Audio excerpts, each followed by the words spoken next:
Madam Speaker, I rise in strong opposition to this resolution. Unfortunately, we've seen since the day that President Trump was inaugurated, there have been some people that made it public that they wanted to impeach him. Not because there are high crimes and misdemeanors, which is the constitutional standard, but just because they don't agree with the results of the 2016 election. That, Madam Speaker, is not why you impeach a president. There is precedent. This has only happened 3 times in the history of our country. Every time it not only started with a full vote of the House, but it also started with actual fairness. We're not getting that fairness today. When you look through this resolution, in multiple places, it gives veto authority by the chair to literally reject any witness that's brought forward by the minority.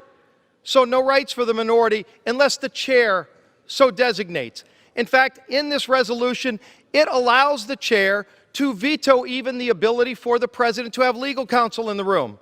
If the chair chooses at his whim, they can literally kick out the president's legal counsel. This is unprecedented. It's not only unprecedented, this is Soviet-style rules. Maybe in the Soviet Union, you do things like this, where only you make the rules, where you reject the ability for the person you're accusing to even be in the room, to question what's going on, for anybody else to call witnesses, when only one person has the right to call witnesses. And as we saw just the other day, the chairman was literally directing the witness to not answer certain questions by the Republicans. What kind of fairness is that?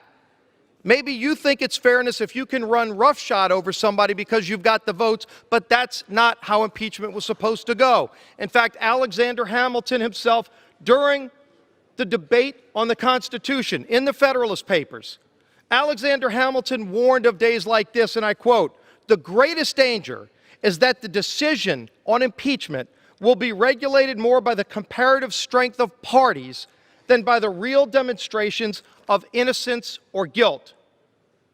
Alexander Hamilton warned about days like today.